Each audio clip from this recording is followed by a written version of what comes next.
नमस्कार, मैं डॉक्टर रजनीश कुमार आप सभी का एक बार फिर से हार्दिक स्वागत करता हूं।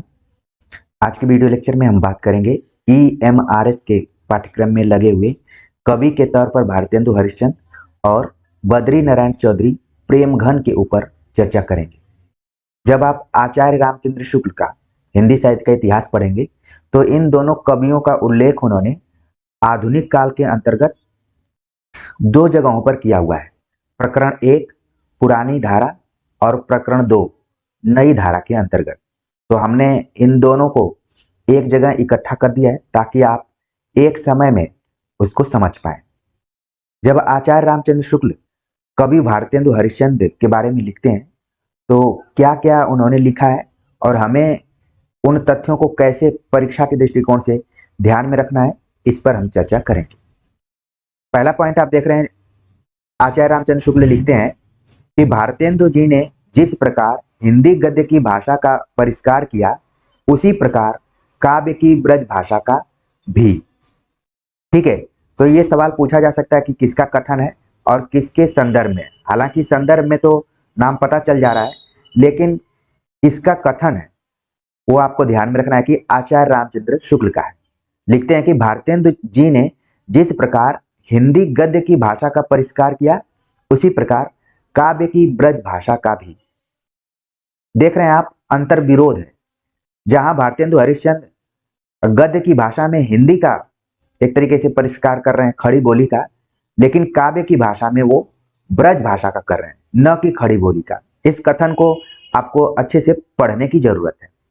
आगे भी लिखते हैं कि उन्होंने देखा कि बहुत से शब्द जिन्हें बोलचाल से उठे कई सौ वर्ष हो गए थे कवित्वों और सवैयों में बराबर लाए जाते हैं। इसके कारण कविता जन साधारण की भाषा से दूर पड़ती जाती है।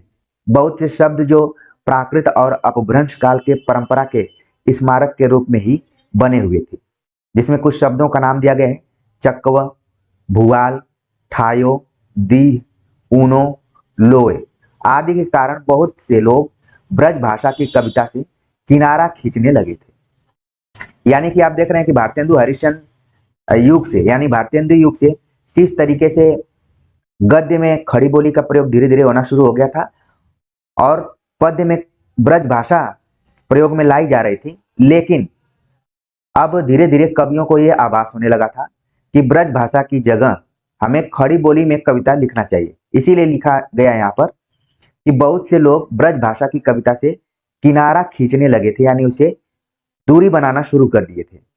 आगे लिखते हैं, दूसरा दोष जो बढ़ते बढ़ते बहुत बुरी हद तक पहुंच गया था, यह शब्दों के तोड़ मरोड़ और गढ़त के शब्दों का प्रयोग था। यानी कि पहला तो यह था कि इसके पहले जो ब्रज भाषा में कुछ ऐसे शब्द थे जो जन साधारण की भाषा से दूर जाते हुए दिखाई पड़ रहे थे और केवल परंपरा के दृष्टिकोण से स्मारक के रूप में थे, मतलब कि बस आवश्यकता अनुसार उनका प्रयोग किया जाता रहा था। इसी कारण ब्रज भाषा से धीरे धीरे जो कवि हैं अपने मुंह को मोड़ना शुरू कर दिए। तो ये तो हो गया पहला कारण। दूसरा कारण ये है, यानी दोष जो बढ़ते बढ़ते बहुत बुरी हद को पहुंच गया था, यह क्या था? शब्दों के तोड़ मरोड़ और गढ़ंत के शब्दों का प्रयोग। उन्होंने ऐसे शब्दों को भरसक अपनी कविता से दूर रखा और अपने रसीले सवैये में जहां तक हो सका बोलचाल की ब्रज भाषा का व्यवहार किया। यानी कि यह बात कही जा रही है भारतेंदु के बारे में। ठीक है, भारतेंदु के बारे में शुक्ल जी लिखते हैं कि इसके बावजूद उन्होंने ऐसे शब्दों को भरसक अपनी कविता से दूर रखा और अपने रसीले सवैये में जहां तक हो सका बोलचाल की भाषा ब्रज भाषा का व्यवहार किया। जब भी सवैये की चर्चा होगी तो आपके मन में आना चाहिए रसखान का नाम। ठीक है, और यहाँ पर भारतेंदु हरिश्चंद्र भी सवैये की चर्चा कर रहे हैं। यानी कि हरिश्चंद्र जब भी ब्रज भाषा में कविता लिखते थे तो सवैये का प्रयोग करते थे। इसी से उनके जीवन काल में ही उनके सवैये चारों ओर सुनाई देने लगे थे। यहां से सवाल बन सकता है कि किसके जीवन काल में सवैये चारों तरफ सुनाई पड़ते थे, या फिर सवैये के लिए आधुनिक काल में कौन सा कवि प्रसिद्ध रहा है। तो आप तुरंत ध्यान में रखें कि ये बात भारतेंदु के बारे में कही जा रही है। आगे मैंने जो बताया कि प्रकरण 2 में भारतेंदु हरिश्चंद्र के बारे में लिखा गया है, उसको भी हम देख लेते हैं। आचार्य शुक्ल लिखते हैं कि जैसा ऊपर कह आए हैं, यानी कि इसी के बारे में बात कर रहे हैं। लिखते हैं कि नवीन धारा के बीच भारतेंदु की वाणी का सबसे ऊंचा स्वर देशभक्ति का था। ये देखिए बहुत ही महत्वपूर्ण बात यहाँ पर कही जा रही है कि अगर नवीन धारा के कवियों में देखा जाए, उस समय आधुनिक काल के शुरुआती दौर के कवियों में, तो भारतेंदु की वाणी का सबसे ऊंचा स्वर जो था वो देशभक्ति था। सवाल पूछा जा सकता है कि भारतेंदु की कविताओं में केंद्र में किसको रखा गया था, तो वो थी देशभक्ति। आगे लिखते हैं कि नील देवी, भारत दुर्दशा आदि नाटकों के भीतर आई हुई कविताओं में देश दशा की जो मार्मिक व्यंजना है वह तो है ही, बहुत सी स्वतंत्र कविताएं भी उन्होंने लिखी, जिनमें कहीं देश की अतीत गौरव गाथा का गर्व, कहीं वर्तमान अधोगति की क्षोभ भरी वेदना, कहीं भविष्य की भावना से जगी हुई चिंता इत्यादि अनेक पुनीत भावों का संचार पाया जाता है। यदि आपको भारतेंदु हरिश्चंद्र की कविताओं का केंद्र बिंदु देखना हो या फिर विशेषताएं देखनी हो, तो इस पंक्ति को जरूर आप ध्यान में रखिए, जो जिसको मैंने हाईलाइट किया हुआ है कि देश की अतीत गौरव गाथा का गर्व, वर्तमान अधोगति के प्रति क्षोभ भरी वेदना, भविष्य की भावना से जगी हुई चिंता, ये 3 पॉइंट आप देख रहे हैं कि भारतेंदु हरिश्चंद्र की कविताओं के केंद्र बिंदु हैं। आगे शुक्ल जी लिखते हैं कुछ रचनाओं का जिक्र करते हुए कि विजयनी विजय वैजयंती में जो मिस्र में भारतीय सेना की विजय प्राप्ति पर लिखी गई थी, यानी कि सवाल पूछा जा सकता है कि विजयनी विजय वैजयंती में किसको विषय बनाया गया है, तो इसमें आपको ध्यान में रखना है कि मिस्र में भारतीय सेना विजय प्राप्त की थी, उसी को इसमें बताया गया है भारतेंदु हरिश्चंद्र द्वारा।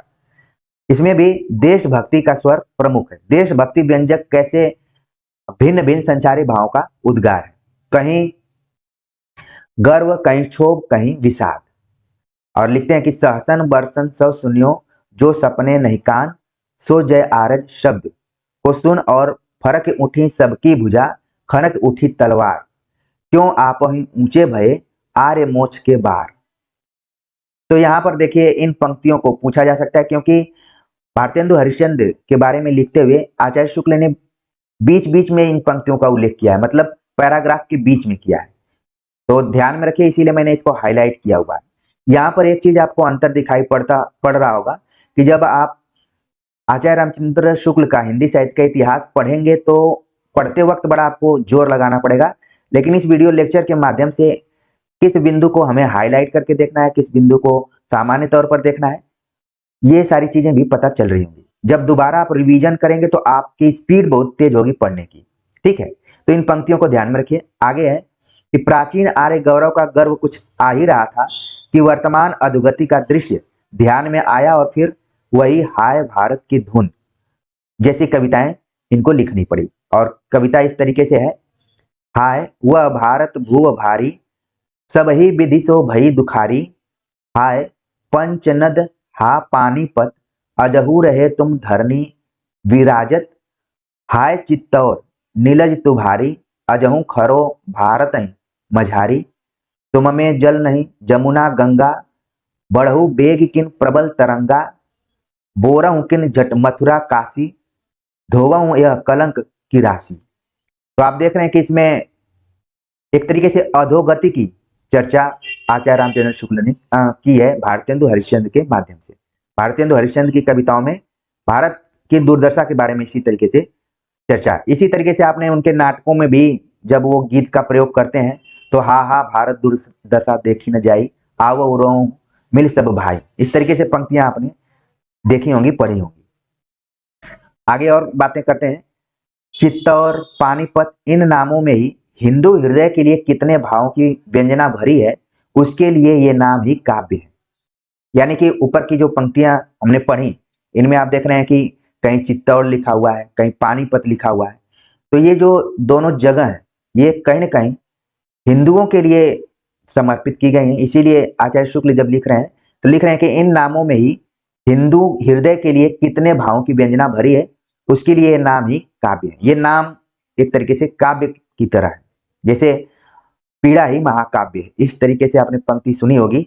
तो यहाँ पर देख रहे हैं कि नाम ही क्या है, महा काव्य के रूप में है। नील देवी में यह कैसी करुण पुकार है।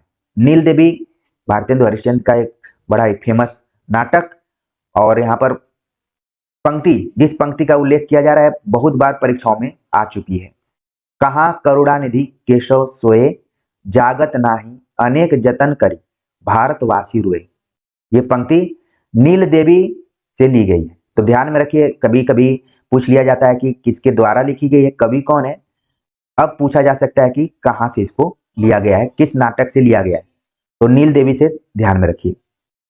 शुक्ल जी लिखते हैं कि यहाँ पर यह कह देना आवश्यक है कि भारतेंदु जी ने हिंदी काव्य को केवल नए नए विषयों की ओर ही उन्मुख किया, उसके भीतर किसी नवीन विधान या प्रणाली का सूत्रपात नहीं किया। कह रहे हैं कि यहाँ ध्यान देना जरूरी है कि भारतेंदु जी ने हिंदी काव्य को केवल नए नए विषयों की ओर ही उन्मुख किया, प्रेरित किया, उसके भीतर किसी नवीन विधान या प्रणाली का सूत्रपात नहीं किया। यानी कि वो भी ब्रज भाषा की परंपरा को ही धीरे धीरे आगे बढ़ा रहे थे। आगे लिखते हैं कि दूसरी बात उनके संबंध में ध्यान देने की यह है कि वे केवल नर प्रकृति के कवि थे। वे केवल नर प्रकृति के कवि थे। ये देखिए, सवाल पूछा जा सकता है कि आचार्य रामचंद्र शुक्ल ने किसको कहा है कि वे केवल नर प्रकृति के कवि थे। बहुत ही इंपॉर्टेंट ये तथ्य है। इस तथ्य को जब आप गंभीरता से सीरियसली पढ़ेंगे तभी पता चल पाएगा। वे केवल नर प्रकृति के कवि थे। ये बात भारतेंदु हरिश्चंद्र के बारे में आचार्य रामचंद्र शुक्ल कह रहे हैं। बाह्य प्रकृति की अनेक रूपता के साथ उनके हृदय का सामंजस्य नहीं पाया जाता। आगे लिखते हैं कि अपने नाटकों में दो एक जगह उन्होंने जो प्राकृतिक वर्णन रखे हैं, जैसे सत्य हरिश्चंद्र में गंगा का वर्णन, चंद्रावली में यमुना का वर्णन, वे केवल परंपरा पालन के रूप में है, उनके भीतर उनका हृदय नहीं पाया जाता है। आगे लिखते हैं, वे केवल उपमा और उत्प्रेक्षा के चमत्कार के लिए लिखे जान पड़ते हैं। एक पंक्ति में कुछ अलग अलग वस्तुएं और व्यापार हैं और दूसरी पंक्ति उपमा या उत्प्रेक्षा है। कहीं कहीं तो यह अप्रस्तुत विधान 3 पंक्तियों तक चलता रहता है। यानी कि आपको ध्यान में रखना है, भारतेंदु हरिश्चंद्र की जो भी पंक्तियां आपको दिखाई पड़ेंगी, अलंकार अगर पूछा जाता है तो उपमा, उत्प्रेक्षा को बिल्कुल ध्यान में रखिए। अंत में यह सूचित कर देना आवश्यक है कि गद्य को जिस परिमाण में भारतेंदु ने नए नए विषयों और मार्गों की ओर लगाया, उस परिणाम में पद्य को नहीं। यहाँ पर देखिए तुलना की जा रही है गद्य और पद्य। शुक्ल जी भारतेंदु जी का मूल्यांकन करते हुए लिखते हैं कि जिस तरीके से उन्होंने गद्य में नए नए विषयों के बारे में सोचा, चिंतन किया और नई दिशाओं की तरफ ले जाने का प्रयास किया, उस तरीके से पद्य में नहीं। यानी कि देख रहे हैं कि पद्य की गति बहुत धीमे है और सुस्त चल रही है, लेकिन गद्य में भारतेंदु हरिश्चंद्र तेजी से आगे बढ़ रहे थे। उनकी अधिकांश कविता तो कृष्ण भक्त कवियों के अनुकरण पर गेय पदों के रूप में है, जिनमें राधा कृष्ण की प्रेम लीला और विहार का वर्णन है। यहाँ पर आपको ध्यान में रखना है, पूछा जा सकता है कि आधुनिक काल के किस कवि ने कृष्ण भक्त कवियों के अनुकरण पर गेय पदों को लिखने का प्रयास किया है। तो उसका सही जवाब हो जाएगा भारतेंदु हरिश्चंद्र। जब तक आप गंभीरता से नहीं पढ़ेंगे तब तक चीजों को जोड़कर आप नहीं देख सकते हैं। तो यहाँ पर अब आपके मन में बैठ गया होगा कि जब भी आधुनिक काल में कृष्ण भक्त कवियों की चर्चा होगी तो उसमें भारतेंदु हरिश्चंद्र का नाम लेना आवश्यक हो जाएगा।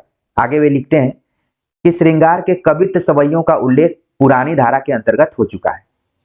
देश दशा, अतीत गौरव आदि पर उनकी कविताएं या तो नाटकों में रखने के लिए लिखी गई अथवा विशेष अवसरों पर, जैसे प्रिंस ऑफ वेल्स, पीछे सम्राट सप्तम एडवर्ड का आगमन, मिस्र पर भारतीय सेना द्वारा ब्रिटिश सरकार की विजय पढ़ने के लिए, या फिर ऐसी रचनाओं में राजभक्ति और देशभक्ति का मेल आजकल के लोगों को कुछ विलक्षण लग सकता है। यानी कि आप देख रहे हैं इसमें कि भारतेंदु की कविताओं में कई जगहों पर राजभक्ति और देशभक्ति दोनों का मेल दिखाई पड़ता है। इसीलिए कई बार भारतेंदु हरिश्चंद्र पे एक आरोप सा भी लगता है कि वो उस जमाने में राजभक्ति परक भी कविताएं लिखा करते थे और देशभक्ति परक भी। तो राजभक्ति मतलब यहाँ पर आप देख रहे हैं लिखा गया है कि मिस्र पर जो विजय प्राप्त की थी भारतीय सेनाओं ने, वो एक तरीके से ब्रिटिश सरकार की तरफ से वो लड़ रहे थे। आगे लिखते हैं कि देश दशा पर दो एक होली व वसंत आदि गाने की चीजें फुटकल में भी मिलती हैं। यानी कि होली, वसंत इत्यादि पर भी भारतेंदु हरिश्चंद्र ने कुछ कविताएं लिखी हैं। पर उनकी कविताओं के विस्तृत संग्रह के भीतर आधुनिकता कम ही मिलेगी।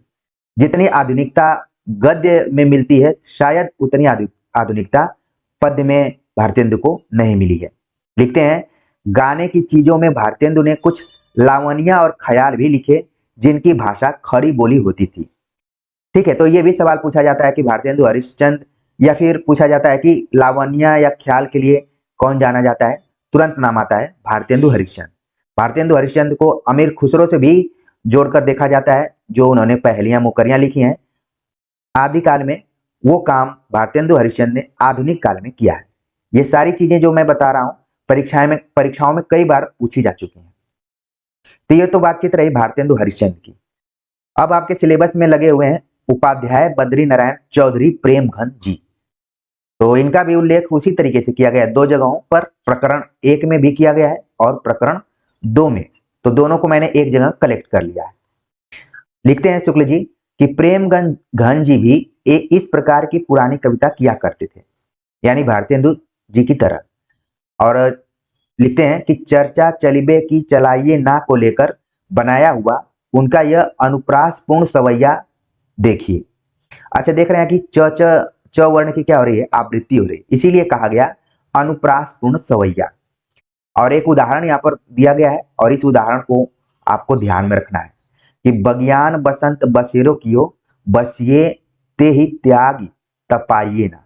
तो आप देख रहे हैं कि अनुप्रासपूर्ण शैली का प्रयोग यहाँ पर पूरी तरीके से दिखाई पड़ रहा है। लेकिन इस पंक्ति को ध्यान में रखिए कि पंक्ति किसकी है, प्रेमघन की है। आगे शुक्ल जी लिखते हैं पंक्ति को बढ़ाते हुए कि दिन काम कुतूहल के जो बने तिन बीच वियोग बुलाइए ना, घन प्रेम बढ़ाए के प्रेम अहो बिथा बार वृथा बरसाइए ना, चित चैत की चांदनी चाह भरी चर्चा चलिबे की चलाइए ना। तो ये तो पंक्तियां हो गई प्रेमघन की। ठीक है, प्रेमघन की ये पंक्तियां हो गई। लेकिन यहाँ पर देखिए घन प्रेम दिया हुआ है, तो मान लीजिए ये दोनों पंक्ति नीचे से दे दी जाती हैं तो बहुत सारे विद्यार्थी कंफ्यूज हो जाएंगे कि ये कहीं घनानंद की तो नहीं है। लेकिन आपको क्या ध्यान में रखना है, ये प्रेमघन की कविता है। चौधरी साहब ने भी सर्वसाधारण में प्रचलित कजली, होली आदि गाने की चीजें बहुत बनाई हैं। कजली कादम्बनी में उनकी बनाई कजलियों का संग्रह है। कजली कादम्बनी किसकी रचना है, वह बद्री नारायण चौधरी प्रेमघन की। ठीक है, तो इसको ध्यान में रखिए, हो सकता है कि परीक्षाओं में पूछा जाए। अब प्रकरण 2 में चर्चा करते हुए क्या शुक्ल जी लिखते हैं उसको देख लेते हैं। लिखते हैं, इन्होंने अधिकतर विशेष अवसरों पर, जैसे दादा भाई नौरोजी के पार्लियामेंट के मेंबर होने के अवसर पर, महारानी विक्टोरिया की हीरक जुबली के अवसर पर, नागरिक के कचहरियों में प्रवेश पाने पर, प्रयाग के सनातन धर्म महासम्मेलन के अवसर पर आनंद आदि प्रकट करने के लिए कविताएं लिखी। तो सवाल पूछा जाता है कि नौरोजी के ऊपर किसने कविता लिखी, महारानी विक्टोरिया के हीरक जुबली के अवसर पर लिखी, नागरिक के कचहरियों में प्रवेश करने पर कविता लिखी, और सनातन धर्म को लेकर। तो इन चारों पांचों पॉइंट्स को आपको बिल्कुल ध्यान में रखना है कि ये सब प्रेमघन से रिलेटेड है। और आगे जो मैं बात करने जा रहा हूं वो सबसे ज्यादा इंपॉर्टेंट है अभी तक देखा जाए तो। सवाल पूछा जा सकता है इस कथन के तौर पर, इनके छंदों में यति भंग प्रायः मिलता है। ये कथन पूछा जा सकता है कि किसके बारे में कहा गया है। तो हो गया कथन प्रेमघन के बारे में, और किसने कहा, आचार्य रामचंद्र शुक्ल ने कहा कि इनके छंदों में यति भंग प्रायः मिलता है। कई विद्यार्थियों के मन में आ रहा होगा कि आखिरकार यति भंग क्या है। जब आप छंद पढ़ेंगे तो वहां पर गति यति की चर्चा बार बार की जाती है। ठीक है, तो उसी से जुड़ा हुआ है यति भंग। हमें ध्यान में रखना है कि इनके छंदों में यति भंग प्रायः मिलता है, यानी कि प्रेमघन की। एक बार जब इस विषय पर मैंने इनसे बातचीत की, यानी कि जब आचार्य रामचंद्र शुक्ल प्रेमघन पर चर्चा कर रहे हैं तो इसके पहले ही वे प्रेमघन से सजीव रूप में मुलाकात कर चुके हैं। यहां से आप देखेंगे कि आचार्य रामचंद्र शुक्ल की जो भी हम आलोचना पढ़ेंगे वो कहीं न कहीं समकालीनों के ऊपर है।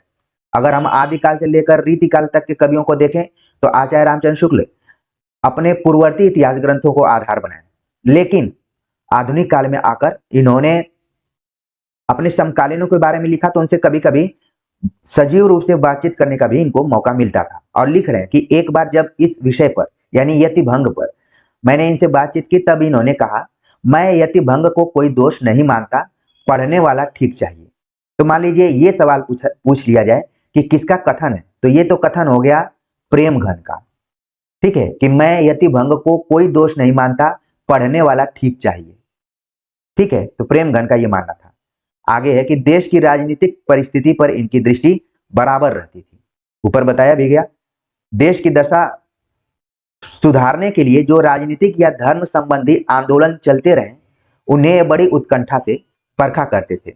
जब कहीं कुछ सफलता दिखाई पड़ती, तब लेखों और कविताओं द्वारा हर्ष प्रकट करते, और जब बुरे लक्षण दिखाई देते, तब क्षोभ और खिन्नता। तो आप देख रहे हैं कि इसी तरीके से भारतेंदु भी कर रहे हैं और प्रेमघन भी। कांग्रेस के अधिवेशन में ये प्राय जाते थे, क्योंकि ये राजनीतिक व्यक्ति थे। यहाँ पर बताया गया कि राजनीतिक परिस्थितियों पर इनकी दृष्टि बराबर बनी रहती थी, और उस समय कांग्रेस के अधिवेशन में जाते भी थे। हीरक जुबली आदि की कविताओं को खुशामदी कविता न समझना चाहिए। उनमें ये देश दशा का सिंहावलोकन करते थे, और मार्मिकता के साथ। विलायत से दादा भाई नौरोजी के काले कहे जाने पर इन्होंने कारे शब्द को लेकर बड़ी सरल और शोभपूर्ण कविता लिखी है। यह सवाल पूछा जाता है कि दादा भाई नौरोजी को काले कहने पर कारे शब्द का प्रयोग करते हुए किसने कविता लिखी थी, तो वो हो गए प्रेमघन।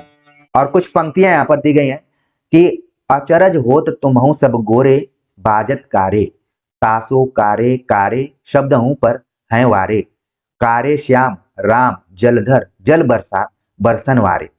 काला कौन कौन है? श्याम है, कृष्ण है, राम का भी कलर सांवला ही है, जलधर एक तरीके से देखा जाए तो बादल के लिए बोला जा रहा है, और जो जल बरसाने वाले हैं सबका कलर क्या है?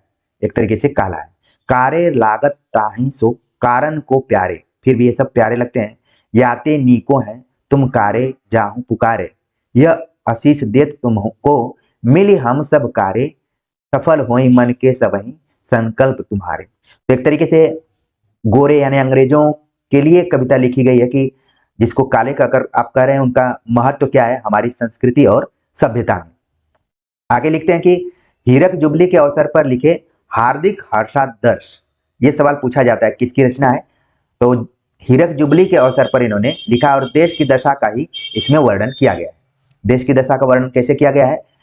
भयो भूमि भारत में महाभयंकर भारत, भय बीरबर सकल सुभट एक ही संग गारत, मेरे विबुध नर ना सकल चातुर गुण मंडित, बिगरो जन समुदाय बिना पथदर्शक पंडित, नए नए मत चले नए झगड़े नित बाढ़े, नए नए दुख भरे शीश भारत पर गाढ़े।